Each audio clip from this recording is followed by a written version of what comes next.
happy to welcome you online and in person. Thank you. Well, to all of you on the board, it's an honor to be here, and to all the community members. And It's you, great to see. Can you guys, you need me for the? Yeah, thank you. Hello. Does that work? On button. There we go. Yes. Okay. Well, it's great to be up here. It's great to see so many friends and familiar faces. And so I wanted to just spend a little bit of time tonight giving you an update on what I've been working on at City Hall, talk about some issues that I suspect are top of mind for you, and happy to take a couple questions if that is appropriate, Madam Chair. I'll leave it to you. So I just wanted to start by saying, if you haven't had an opportunity yet to go to the new CD11 website, it is councildistrict11.lacity.gov.org.com, Michael? .gov. You can Google it, it'll pop right up. But I suggest that it's so good to see you. If you go there, one of the things I would suggest that you do, if you haven't already, is sign up for our weekly newsletters. I put those out on Saturday mornings. I try to keep it to just once a week, so we are not spamming your inbox with stuff that you don't need to know. But I do use that as a platform to communicate significant updates, things that are going on at City Hall, motions and pieces of legislation that you should be aware of, as well as events that are happening around the district. So please sign up to get those if you haven't. My team and my staff contact information is all up on the website. So if you need to reach out to us, oh, wow, hey, Brian, you're out of your home turf tonight. Good to see you. So all of our contact information is there. We try to be incredibly responsive. So if you ever have questions, feel free to reach out to us there. I think my race was one of the last to be called. And so I had a very short runway between when the election was officially called and when I took office. And so we used that time to recruit your new CD11 team. And it was really important to me that we put together a new team that had folks that have City Hall experience that were going to help us hit the ground running, because remember, I'm new to this and coming in from outside of City Hall, so I had a steep learning curve coming in. But it was also important to me that we bring on team members that are familiar with our community as well. And I think we've done an incredible job of striking that balance. I have one of my team members here that I want to introduce this evening. This is Michael Amster. He is the field deputy from California. He is up here in this part of the district all of the time. He is really engaged with this community, and we're all really lucky to have him working on behalf of these neighborhoods. So really glad to have him here. When we took office, one of the things that we focused on early on was our committee assignments. And so I sat down with Council President and talked about some of the big things that I wanted to accomplish and some of the wheelhouse issues where I thought I could be most effective. And I was very pleased when he chose me to be chair of Trade, Travel, and Tourism. With LAX being in our district, it makes sense that the council member for the 11th would not only be on the committee, but chair it, as that is the entry point for tens of millions of visitors to Los Angeles every year, as well as a huge economic engine for our city. So I'm really excited at the work that we are doing there on sustainability and modernization. It's just an incredible asset to be responsible for. I also now have oversight of the Port of Los Angeles as well as Van Nuys Airport as part of my duties on Triple T. I am chair of our city's transportation committee, where we are working on a lot of transportation infrastructure and sustainable transportation options.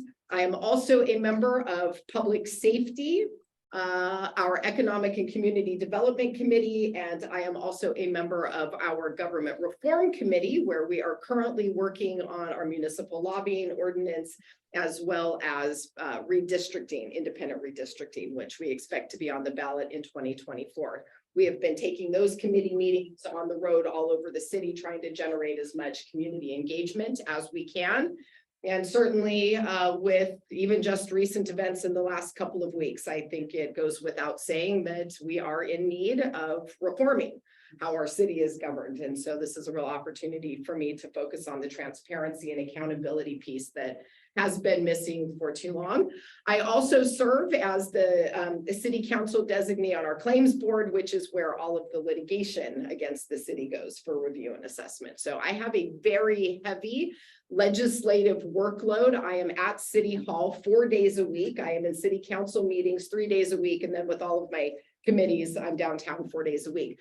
We have put the entire field team together at the municipal office at Westchester Park. We house everyone there, although our field team is all over the community every day. I do have office hours there on Thursdays, and Thursdays are my day that I actually just get to be in the district all day, meeting with folks and going to events and doing some of the actual work here in the district. So really excited about my committee assignments. Things may change a little bit now that we have a vacancy in CD9. We also have a new council member coming in for CD6. There is a special election in that district on Tuesday. So that will probably shuffle things up a little bit with committees and going to change the dynamic on the council a little bit. But it has been a really interesting 6 months, the fastest and the shortest of my life. It has been really exciting working with our new mayor, which is a great pivot point to talk a little bit about homelessness. I know that that is top of mind for so many people. I was very fortunate to partner with the mayor early on to bring one of her very first inside safe operations to the west side, where we were able to successfully house nearly 100 people who were living in an encampment around the Venice Bridge home. You're probably familiar, all of you, with the saga that has gone on around that location. And so that was a campaign promise that I was very pleased to be able to deliver early on to a community that really needed it, and to get some folks who had been on the streets for a very long time into settings where they can get some help.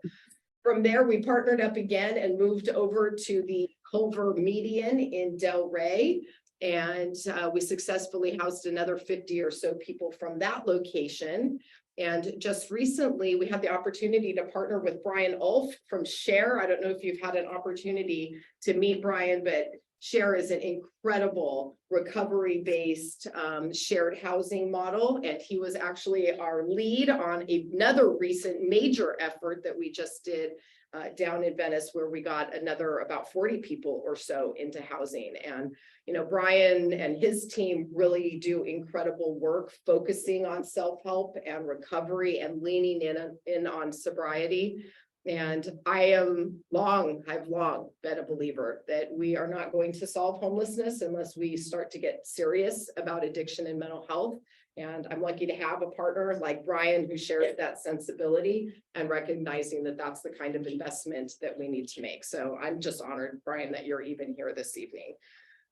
We are expecting the LAHSA point in time count numbers to be upon us shortly. I am very concerned about what I think those are going to reflect on the west side.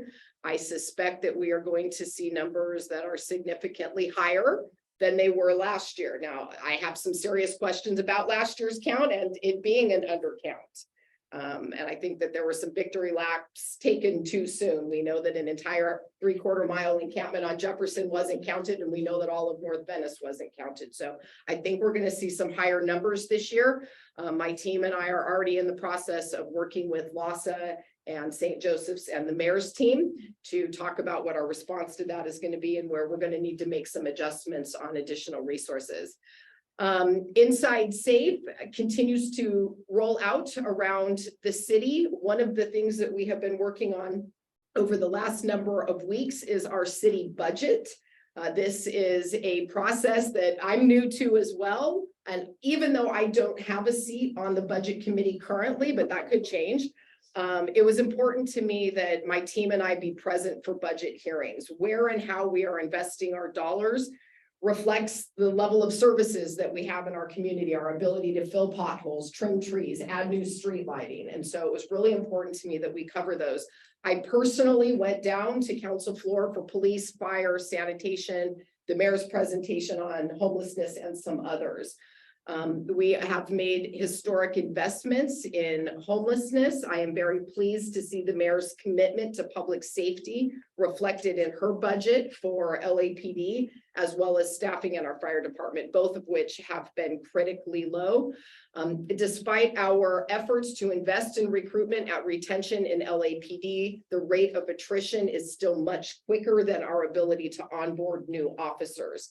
At the rate we are losing officers out of LAPD, we are probably going to be down to staffing levels around 8,800 by the middle of summer. And that really is critically low for a city of our size. Unfortunately, what that oftentimes translates into longer times to when you call 911 or even when you call the non-emergency numbers, it sometimes means longer response times.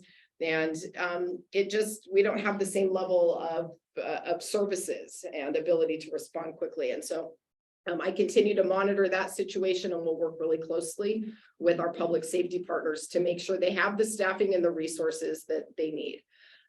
One of the things that we heard a lot about during the campaign and seems to be of interest to many people in the city are moving forward with alternative responses to certain kinds of calls, whether those are mental health teams who can respond to certain types of calls, just to take the burden a little bit off of LAPD.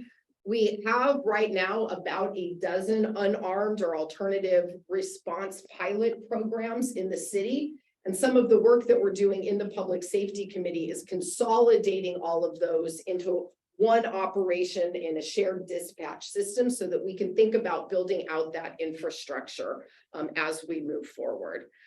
So on homelessness, let me switch back to homelessness. I know I'm sort of switching back and forth between them. I did want to talk a little bit about some significant accomplishments and things that I am really proud of. With respect to veteran homelessness, I know a lot of you are familiar with the saga of the Veterans Row encampment and all of the work that it took community partners, veteran service organizations, the VA and others to move those folks in the encampment into the tiny homes on the VA campus while we built the permanent supportive housing that is now coming online. And we had a situation where we had veterans who were living in the tiny homes who we could not get into the permanent housing, in part because of some income restrictions.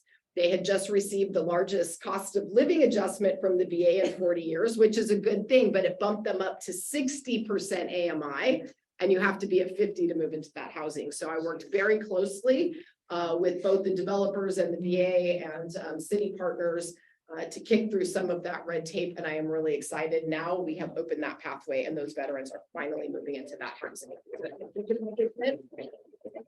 One of the other things that I decided to do that has been controversial with some of my constituents was I decided to keep the Venice Bridge home open.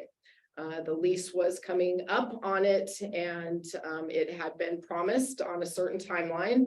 MTA is going to need that site back in 2025 for redevelopment. And so we had a little bit more time. And since the encampment has been cleared and the neighborhood is a lot cleaner and safer than it was, we've worked very closely with our service providers to increase the results and the turnaround times we're seeing there. So I made the decision to keep that open. Those beds are at capacity, and I have 154 folks who are there getting services on the pathway to housing. And so I know that was a controversial decision. I know some people are unhappy about it, but it was the right thing to do. And those are beds that we currently need. So we now have an ongoing monthly communication platform with our constituents about making sure that that is safe for the entire community.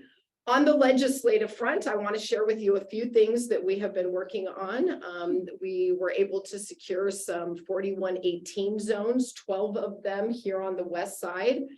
That is a city ordinance that allows us to ban camping in certain designated locations like schools, daycares, parks, and libraries. We went from having 0 under the prior council office to now having 12, and we are beginning the process of rolling those out. As we begin enforcement in an area, we offer people housing and services, and then once the area is cleared, we use other resources that we have available to ensure that it stays clear. We have been utilizing our Care and Care Plus teams all over the district.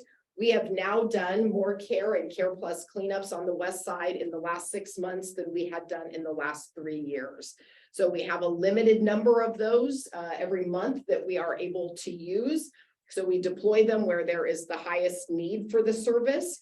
But one of the great pieces of news is that in the city budget, we advocated for a coastal Care Plus team that is dedicated just to our coastal communities. The LA River had one, and to me, it just made sense that the beach should have one too. So we got approval for that funding in the mayor's budget. We'll be really excited to bring that to the website. And what that will help me do is have a team that is focused here, and it will free up some of those resources to move to eastern parts of our district who also really, really need the help. So I'm excited about that. Last week, or just this week, I guess. Today's only Thursday. Man, I live in a time warp. I had presented a motion to City Council to assess Care Court, which should be coming online at the end of this year or early next, and what the city's role as first responders in many cases, and the various departments who touch homelessness will play in utilizing that resource to get some of the folks who are in the most need of services into programming where they can get the care that they need. I also recently brought a motion related to RVs and van lords. RVs continue to be a huge point of concern around the district and all over the city. I won't go into all of the legal and just sort of systemic issues that we're having right now addressing those. We are trying to kick through some of those barriers. We just passed a citywide set of protocols related to RV camping. We also invested in our budget to start scaling some of those RV encampment resolution programs citywide. So we're going to see action moving forward on that. My motion gets at van lords, people who are buying junker RVs off of salvage lots and then renting them out to vulnerable people. And what we have been getting is a lot of reports about these van lords harassing and intimidating the residents. They don't have written rental agreements. A lot of these vehicles couldn't fathomably pass a basic operability or safety or environmental inspection, sorry. And so we are, our municipal code has rules about the sale and leasing of vehicles on commercial city streets. And so this will expand that to cover the sale and leasing of RVs, and also would require those transactions to comply with governing state laws, such things as fire safety and environmental standards. This isn't going to solve homelessness. It is just a tool that we can use to crack down on some of the bad practices that frankly are putting people's lives and our environment in danger. So that should be scheduled in committee in the next couple of weeks. We've been doing a lot of work on the public safety front as well, working to expand our domestic violence gun registry programs, making sure that guns don't end up in the hands of people they don't belong with. One of the things I've been really concerned about is the overdose crisis happening around the city, and with the introduction of new street drugs like ISO and Trank, which are 25 to 50 times more powerful than fentanyl and non-responsive to Narcan. We are seeing that in our street drug supply. Currently, we have had somewhere between 5 and 10 confirmed fatal overdoses in Los Angeles just in the last few weeks. This has been moving from the East Coast out to the Midwest. It had arrived up in the northern part of the United States in the last couple of years and has been trickling its way south. So I am concerned about this, and I am working through my motion with other city and county partners to evaluate what we are going to do about this before this problem gets any worse.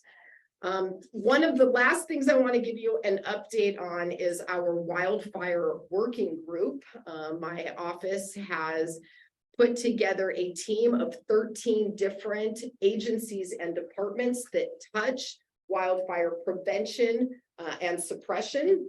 We're working with city and county fire, the city's emergency management department, as well as others, to evaluate fire risk. We know right now the hills are green and beautiful, but we're just a few weeks away from all of that being tinder.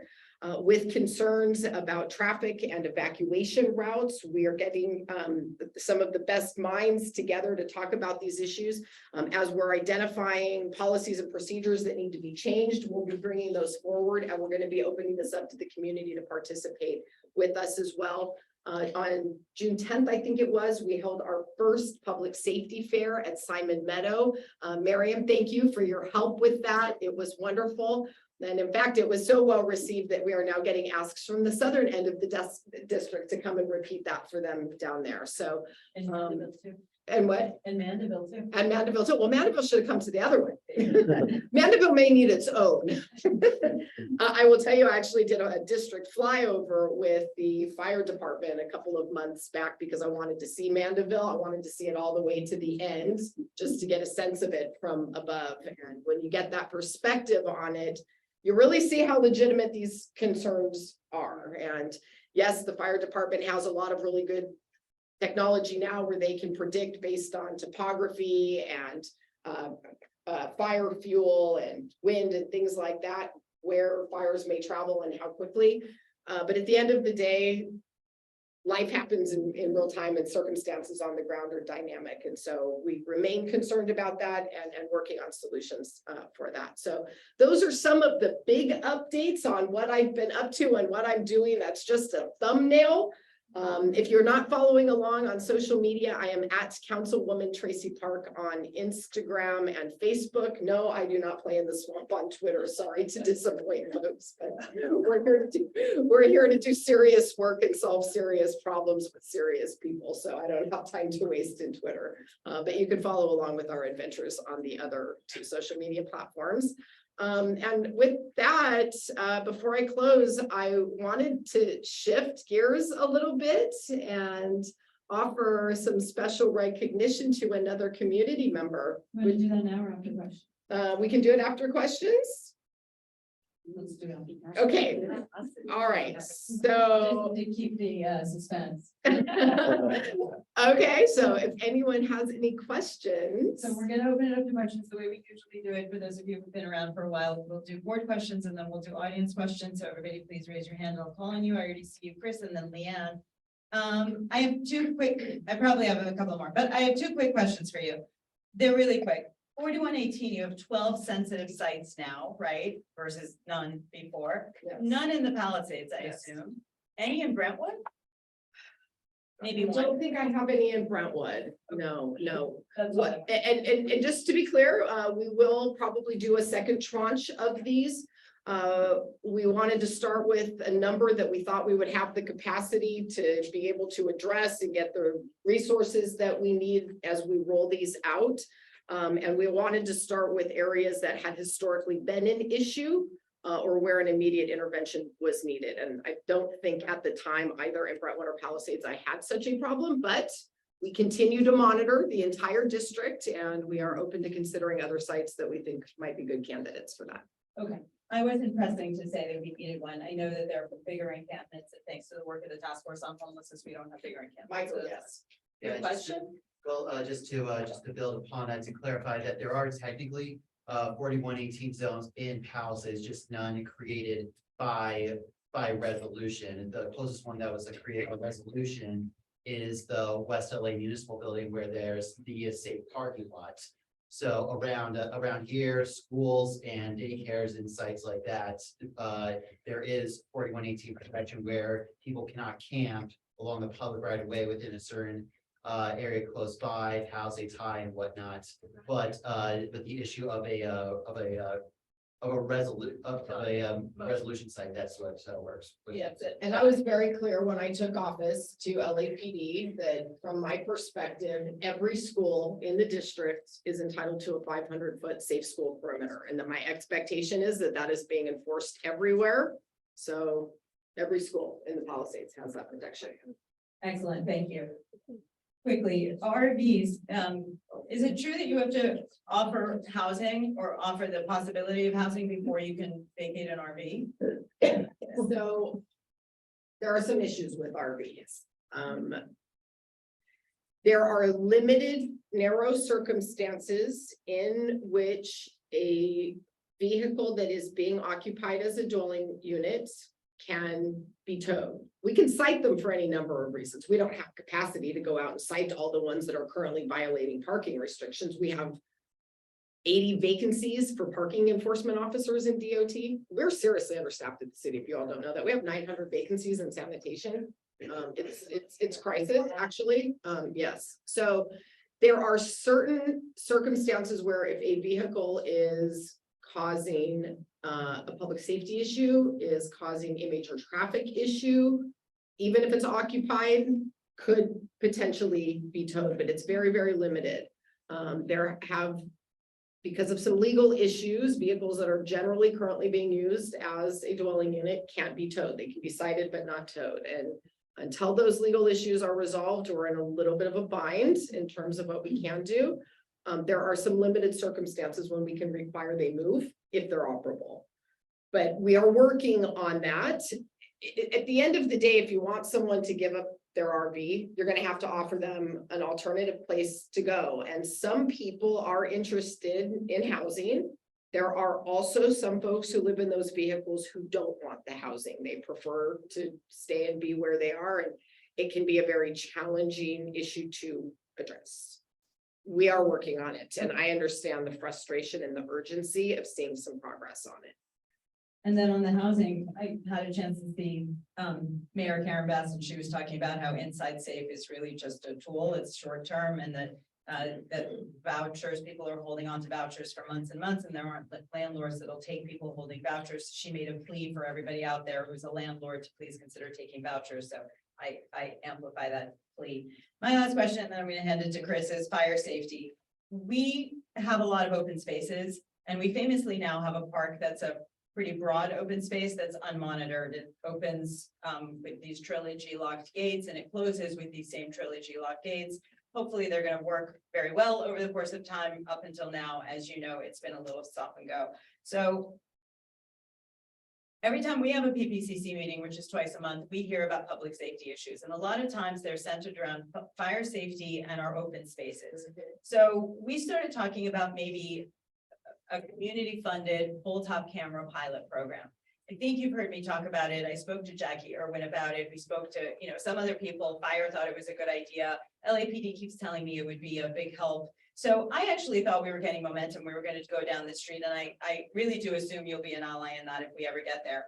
Yesterday, I had a chance to speak to an LAPD commander and assistant chief, both of whom said it probably wouldn't happen because LAPD is very much hamstrung by privacy issues or privacy laws. So it sounds like our pole tops are going to be a long road. Just your feedback on that, whether the city attorney might have a role to play. Do we have to go through RAP? I'm not asking you to tell me what you think of the idea, but if you want to, you can. Just tell us how we can protect ourselves in our open spaces, and then Chris has. I think as many tools as we can bring online as possible to protect public safety is what we need to do. I know that there are questions about privacy concerns. I have heard this raised in a number of different contexts, whether it is the pole top cameras, whether it's flying drones, looking for encampments in our hillsides, things like that. I am of the opinion, and I believe that there is legal precedent that concurs with me, that individuals do not have a reasonable expectation of privacy on a public street, sidewalk, or any public space. So why don't we talk a little bit more about the concept? Okay. And even if it's not something the city formally gets behind, what does some other type of a partnership on the concept look like? Okay, that would be great. So let's talk about it. I am open to it. Okay, thank you. Great to know. Chris, and then Leanna will go from there. Thank you, Tracy. We're so thrilled you're here tonight. We're so honored and we're so grateful. I know I speak for this council for everything that you're doing. And I'm speaking also on behalf of other councils whom you know in CD 11, as I'm not involved with BRAC, as you know.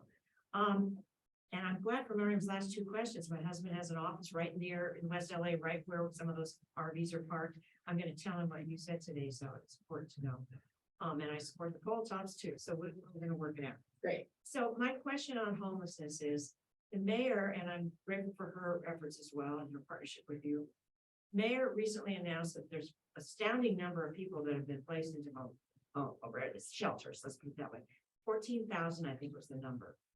Do you have any data, or is there going to be any data forthcoming on recidivism? How many of those are going to stay in that housing and eventually be permanently housed? Do we have any idea? Yeah, that's a really good question.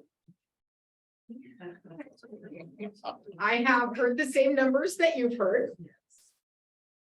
I have not seen any substantive reporting on data that confirms what the numbers are, or how long people stayed, or where they have moved through since.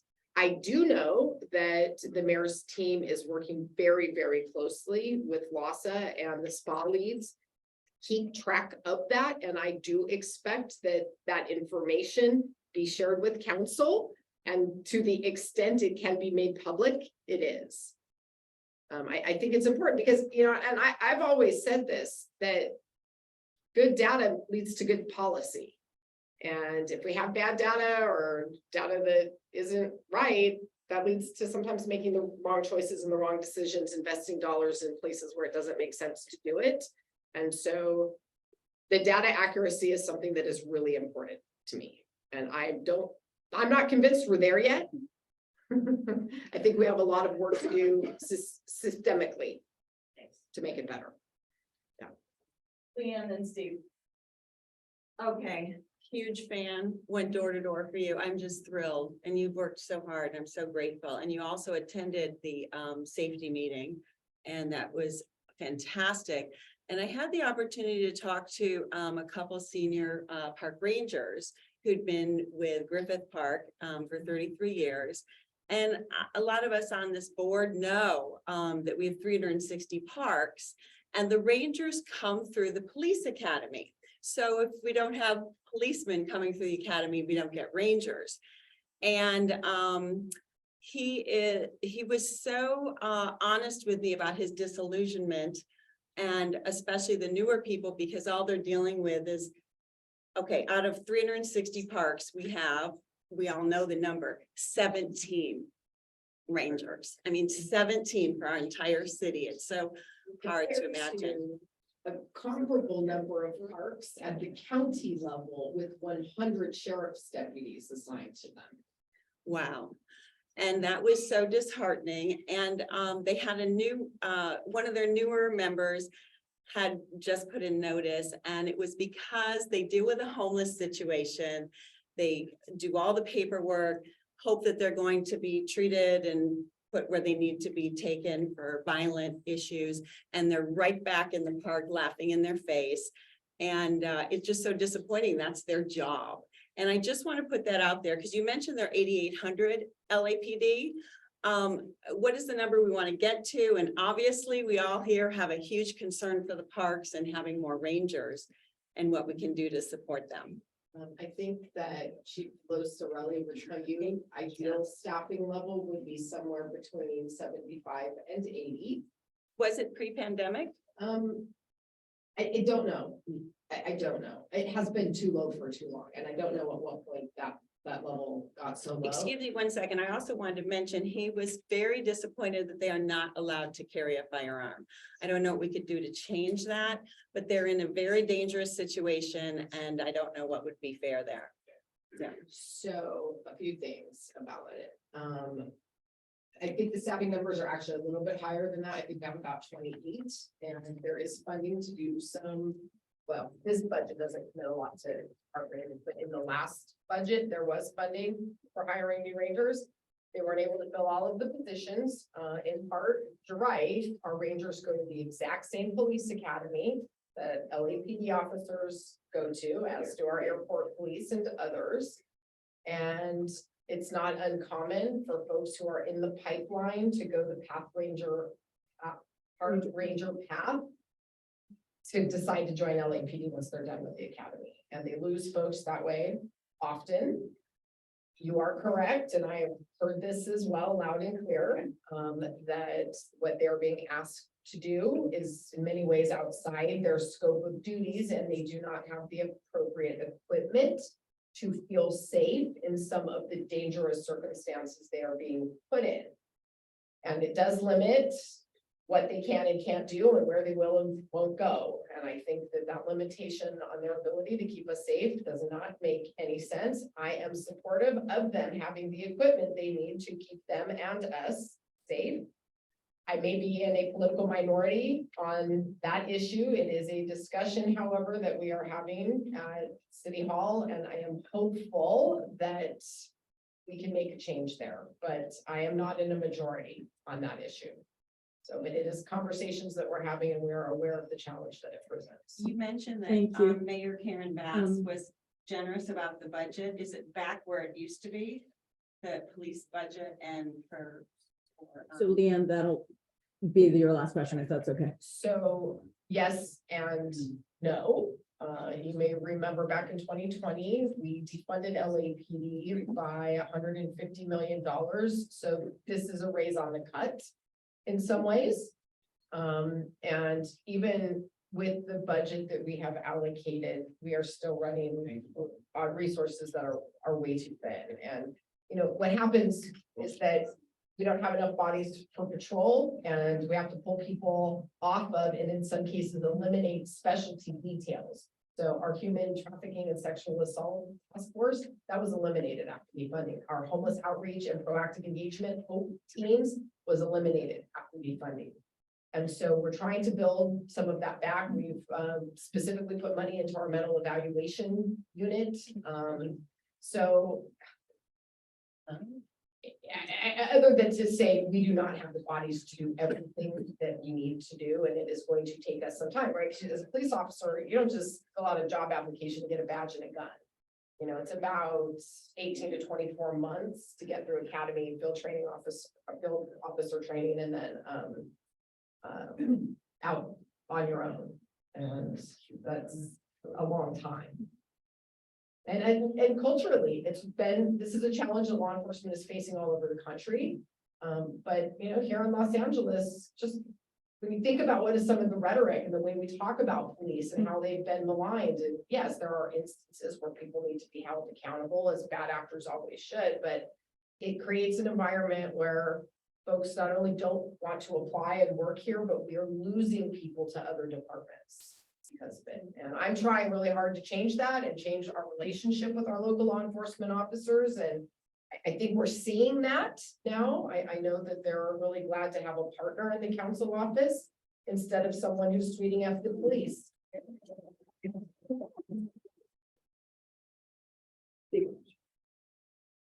Hi Tracy, Steve. good to see you. Thanks for coming.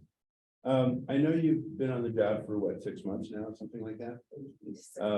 But I want to ask you a question that starts before you took office and continues to this day, and that is the issue of corruption in city council.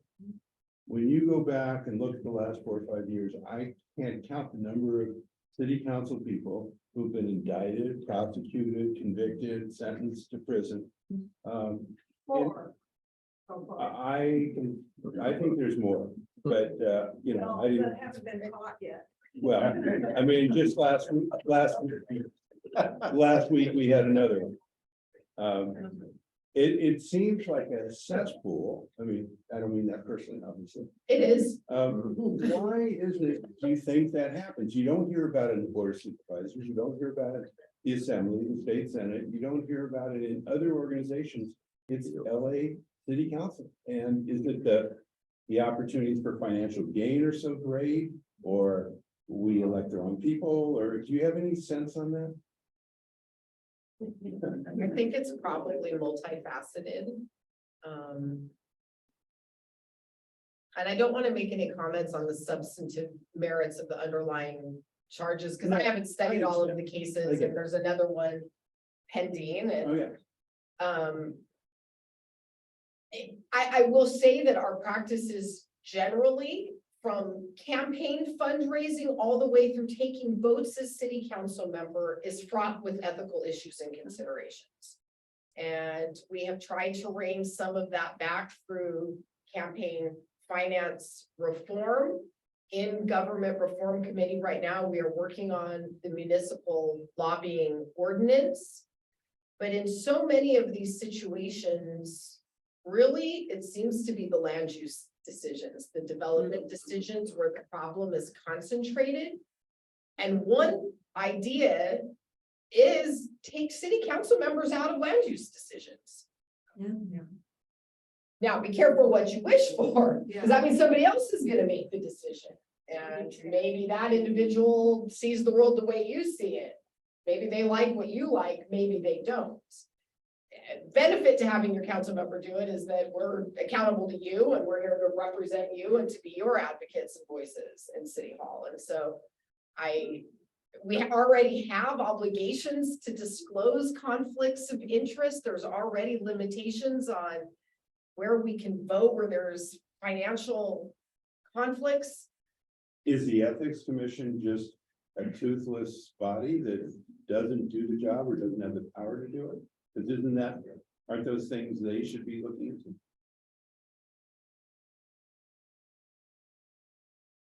It's a really good question, Steve. And I haven't really given it much thought. I think the body is capable of doing the job. I think they probably understand the issues. I have found them to be a great source of information and advice as I'm new to this and learning disclosure obligations and all the forms that you have to fill out and the cycles that they're due. I have found them to be a good partner in that. I don't know what their funding and staffing levels are. I can't tell you, are they adequately resourced to adequately address every complaint they get or to issue spot proactively? I don't know. It could be. Maybe, and maybe giving some more thought to the goals of that commission and its scope of responsibility makes some sense. And also, I think elect better people. You know, and I think something else that happens, and with all due respect to my colleagues that have more tenure than I do, so much in entrenched politics is a political merry-go-round of people moving from one position in government to another, one board or commission to another. And I think all of that maybe in some way contributes to it. People get too comfortable. Yeah. I think that's for sure too. Karen, thank you. Tracy, Hi, Tracy. Thank you. I wanted to ask you something about infrastructure and how it plays into the local problems. For years, I have been wondering why we cannot get a better dispatch response to our calls for, let's say, non-emergencies. 911, I'm told by our officer, if there's whistles and lights, those get a fast response. But everything else, all the posted LAFCs, you know, there is no response within 45 minutes of hanging on the phone. And people in my area who have legitimate requests, they get annoyed and they hang up. And then you don't get the data of how many issues are occurring. And then we don't get the funding that is based upon those complaints. And so it's just a never-ending thing. And I brought it up 5 years ago when I came in here and talked to somebody in the communications group when they were making us listen to the hearing impairment speeches every 30 seconds. Wait, you know, nobody's going to. You weren't hearing impaired before, you are now. Not emergency number, yes, I know what you're talking about. Right, I mean, it's just an impossible thing to get a response in a timely manner, and so many of the issues that we have locally here are at random. They're not scheduled, so you can't schedule patrol. And the other issue is that they happen within a half an hour and it's over. And so you never get the response to be there to enforce. And the other issue is on the bureaucratic level. I had a situation where there was a car wash that was illegally operating, advertising on a scenic highway. I made a complaint. I must have said 85 complaints at least, that I followed the rules and I sent them in. And I understand that it got the attention of our local enforcement attorney. And yet it's not a criminal offense. I was told by our LA police officer, Espen, that all those posted rules are infractions. They're not crimes. So there is very little response other than maybe they'll schedule an inspector to come out, but he's not there when the infraction is happening. And so he doesn't see it, and an inspector's not sent till the next day. And so you get no response. And this guy was cited many, many times, I'm told, but they won't disclose to me because of privacy rules what the penalties were for this person. Right. So that's the end of my Well, a few things to unpack there, with response to wait times when you call for dispatch. The city budget has funding to hire 100 new dispatchers, so that will help. But those LAMC signs you posted, as you just said, are infractions. Those are the lowest of low-level calls that come through dispatch, period. And those are always going to go to the very bottom of the list for an in-person response. They have to respond to their code 3 calls with priority, and then they get to other things as calls come in throughout the shift in order of seriousness and priority. And in a lot of cases for a really minor infraction, there may be no response at all because they've run out of time in the course of their shift, and that definitely can happen. Under our basic car coverage plans, we usually have about 7 patrol cars out in the field within a particular area. So for you guys, West LA Division covers a massive amount of geographical area. How many miles? 62. That's crazy. That's huge. And so those guys are, any patrol captain will tell you they have to deploy their resources where the biggest need is, which is why you don't see a lot of patrol cars here in the Palisades. At any given time, they are out responding to calls, and a lot of those are more serious, and you just are probably not going to see them here as often. The only way to address that is more patrol officers. So then we need more data to get in. We do. Captured. by Great dispatch. point. So please report crime. I know it is so annoying to have to wait it out, and not only to get someone to answer the non-emergency call, but to have an officer come out. But many police reports can be filed online. So you can do that. That gets us the data point to fill it out online. You can also go in person to the police station. Sometimes even that's quicker than waiting a few hours for them to come to your house. But if the crime is underreported, it's really hard to lobby for the extra resources and bodies that we need. And so I've been encouraging everyone to report that. And I'll just mention this too. Crime Stoppers, if anyone wants to make an anonymous report, and I'm trying to encourage folks to use that to report narcotics activity. We get complaints all the time, this tent, that RV, this person on that corner is the one who's selling the drugs. I'm not the police. I don't, Traci Park, go out and conduct drug investigations. But if you put that tip into Crime Stoppers, our narcotics detectives get those, and they will go out, they get them every single day, and they will go out and use those tips to conduct investigations. So there's a form you can fill out, you can upload photos, videos, give license plate numbers, and give as much detail as you can. That gives them something to sink their teeth into. So use that. Crime Stoppers is an online anonymous crime reporting platform. Great. I think it's crimestoppers.com or .org. I'm not sure, but you just Google it. Crime Stoppers Los Angeles. Okay, I'm gonna take a question from Alan. But quickly, I just wanted to say regarding the police and the coverage that we get and the fact that we don't quite have enough dots on the map to get more. We have requested that our one and only car not be pulled out.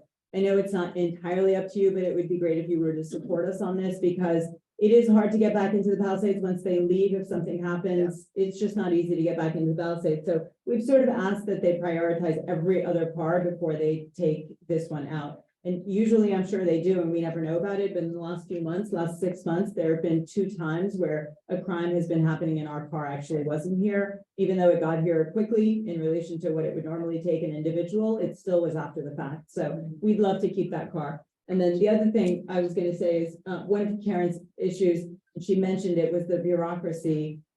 Obviously, you know it because you now live within it, but we've learned through the years that there's a massive city bureaucracy. And there are times when, it's great. We can call you guys or your office and your staff is very responsive, but some things just kind of take their time to go through a course. And sometimes we need something done quickly within a day or two because we've got a deadline. And so I wonder if there's a way, and I know you're short-staffed too. I know you had budgetary issues when you came in, but I wonder if there's a way where you can have like your emergency go-to person that can kind of decipher when something needs to be dealt with now versus through the course of things. Okay, but she just had one. She literally, Karen just had one in the last 24 hours. and You guys did you. Also, our district director, Gabby Medina. Gabby is excellent. She does not mess around. You need to crack, she's down. Yeah, she has been great. So thank you. All right, Alan Goldsmith, our business advisor. Hi, Tracy. Yeah, I appreciate the job you're doing. It's really impressive. That's fantastic. Yeah, loud. How about now? Okay, I appreciate the job you're doing. It's really fantastic. Thank you. I've lived my entire life in Los Angeles, and it's this metro trains, it's the biggest boondoggle I've ever seen. It's unbelievable. I decided to test it recently, and I went up preparing to go into one of the cars, and I chickened out when I saw the people in the car and waving in the car. I just figured I'll keep driving. But what is, I know you can't have a cop in every car on every train. What is this solution for this? It's really a disaster. There was a Metro bus driver who was stabbed in the back today. I am personally sick to my stomach and furious about the state of public safety on public transit in the city and in the region. I have long been of the view that we need armed law enforcement presence on trains and platforms, period. The incidents that have happened, the harassment, the assaults, rapes, violent fights. You need to have an armed officer with the ability to intervene and enforce the law and take someone into custody. I am all about having ambassadors who are there to provide directions to people who are lost or to answer questions. But if I'm in danger, or if you're in danger on a train, I want a police officer.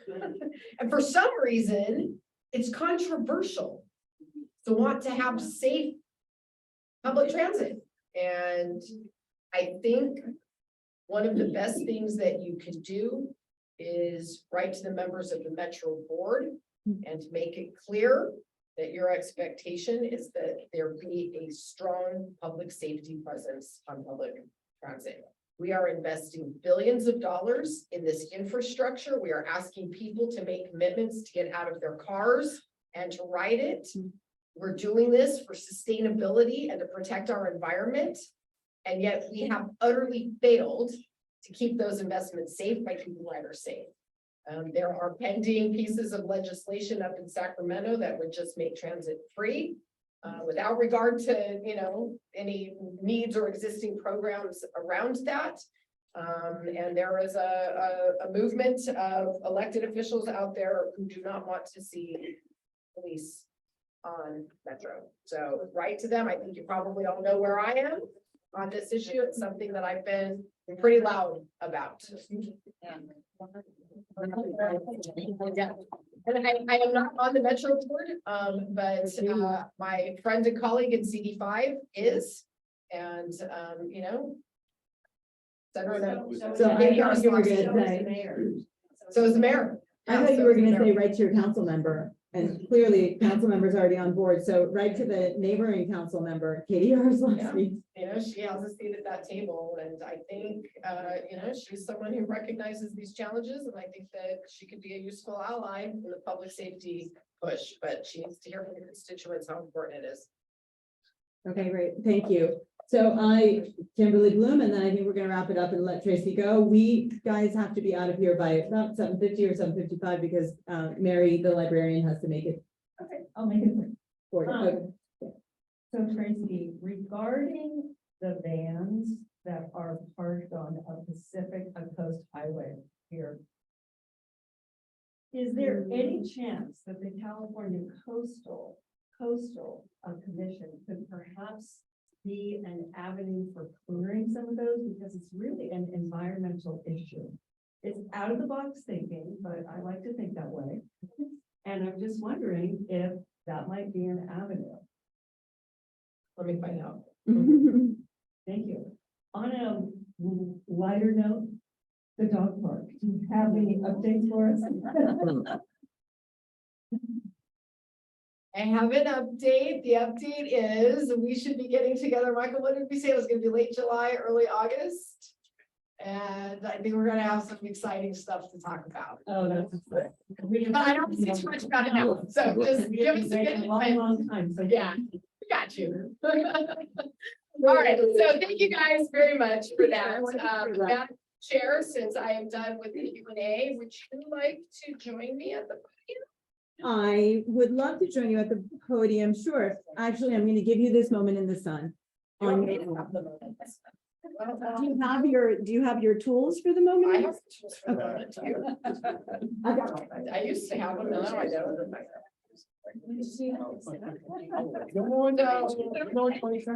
While Madam Chair is joining me, I want to give some special love and recognition to a very important friend and constituent, Randy Young. Oh.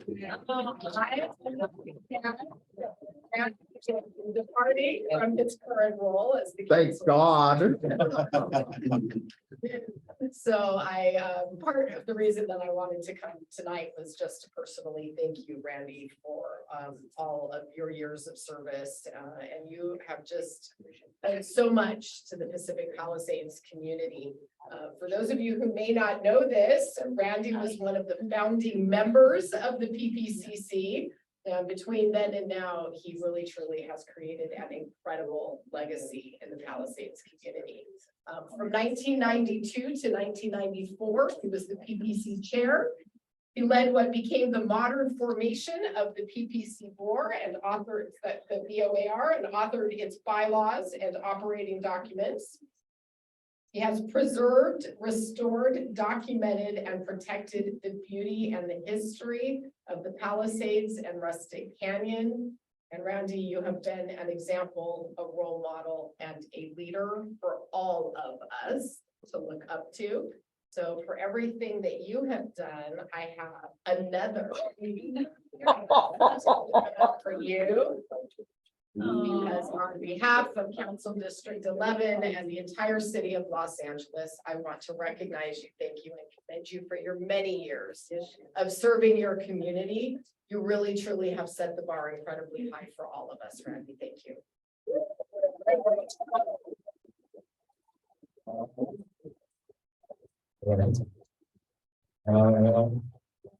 Speech. No, Not I every- mean, You can actually go get that. oh, I have to go, You're photo gonna have photo to take a op. photo.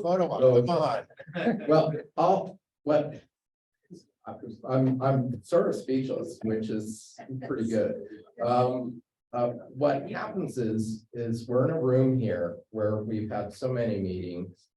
And we've had so many representatives come here. And Traci, you are a standard bearer in the light of like Marvin Browning. And I say that as a deep compliment. And also the community council here is first of them. In fact, we haven't joined you because we're too arrogant to join anybody. And it is something that we thank you very much. And so,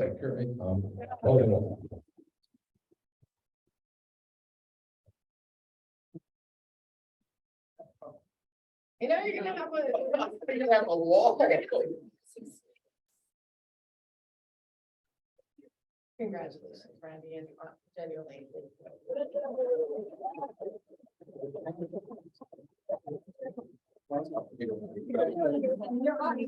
oh no, I'm down. Okay, and Thank for me. Okay.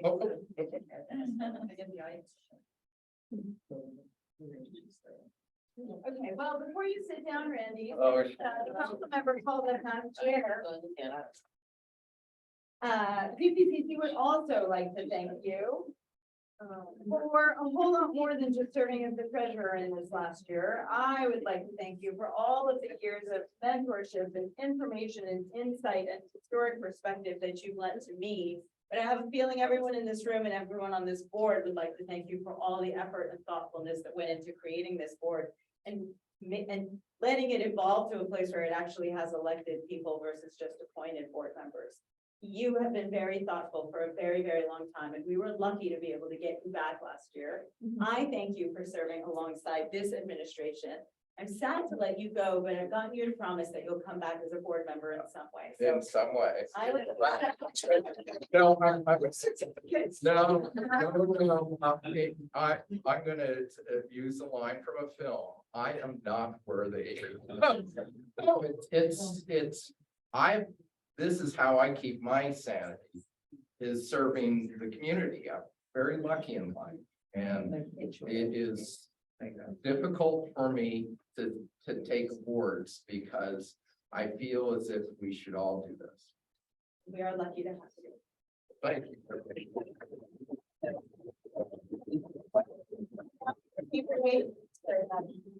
Thank you. Well, I have a lot of paper to wait down. Thank you. Thank you very much. Given to us as a story of documents. Yeah, well, now I have to give a treasurer report. What are you trying to give me a treasurer report? But we actually need a picture for our social media folks. Tracy, one more time. Oh, one more time. Oh, now I have to, oh, Stop. oh, geez.